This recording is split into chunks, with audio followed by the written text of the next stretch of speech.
നേരിട്ട് വിഷയത്തിലേക്ക് തന്നെ വരാം.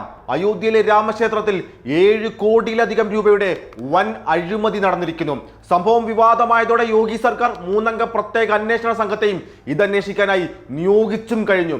ഭക്തിയുടെയും വിശ്വാസത്തിന്റെയും പേരു പറഞ്ഞ് വോട്ട് ബാങ്ക് രാഷ്ട്രീയം കളിക്കുന്ന BJPയുടെ കപട ഹിന്ദു സ്നേഹത്തിന്റെ മുഖംമൂടി അയോധ്യയിൽ തന്നെ അഴിഞ്ഞു വീഴുകയാണ്. ശ്രീരാമൻ എന്നത് ഇവർക്ക് കേവലം വോട്ട് പിടിക്കാനുള്ള ഒരു ആയുധം മാത്രമായിരുന്നു എന്നു തന്നെയല്ലേ ഈ സംഭവം നമ്മളോട് വിളിച്ചു പറയുന്നത്. കാരണം ഭക്തർ നൽകിയ കോടിക്കണക്കിന് രൂപയുടെ വഴിപാടുകളിലാണ് കേട്ടോ ഈ വൻ അഴിമതി ഇപ്പോൾ നടന്നിരിക്കുന്നത്.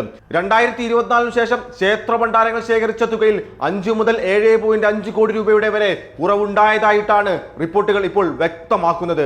കണക്കുകൾ നോക്കിയിരുന്ന മുൻ ഉദ്യോഗസ്ഥൻ തന്നെയാണ് കേട്ടോ ഈ ക്രമക്കേടുകളും കണ്ടെത്തിയിരിക്കുന്നത്. BJP MP ബ്രിജ്ഭൂഷൺ സിംഗ് പോലും വലിയ ആളുകൾ ഉൾപ്പെട്ട അഴിമതിയാണിതെന്നും ഇതേക്കുറിച്ച് സംസാരിക്കാൻ തനിക്ക് ഭയമുണ്ടെന്നും തുറന്നു പറഞ്ഞതോടുകൂടി വിഷയത്തിന്റെ ഗൗരവവും വ്യാപ്തിയും വർദ്ധിച്ചിരിക്കുകയാണ്.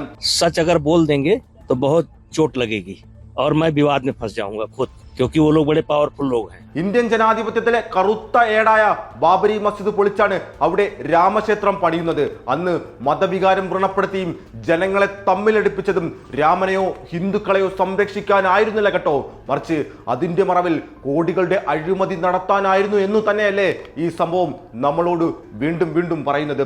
പണമാണ് BJPക്കാർക്ക് ഏറ്റവും വലുത് എന്ന് തന്നെയാണ് ഈ സംഭവം തെളിയിക്കുന്നത്.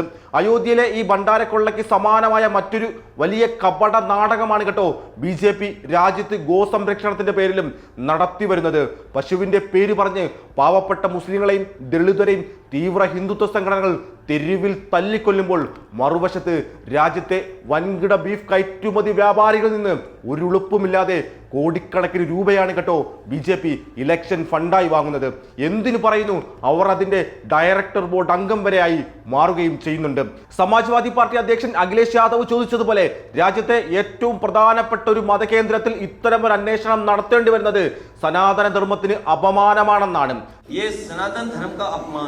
ജനങ്ങളെ ജാതിയുടെയും മതത്തിന്റെയും പേരിൽ ഭിന്നിപ്പിച്ച് അതിന്റെ മറവിൽ വൻതോതിലുള്ള അഴിമതികൾ സുഗമമായി നടത്തുകയാണ് BJP ഇവിടെ എല്ലാം ചെയ്യുന്നത്. ഈ സംഭവങ്ങൾ അതിനു തന്നെയാണ് വീണ്ടും വീണ്ടും അടിവരയിട്ടുകൊണ്ടേയിരിക്കുന്നത്.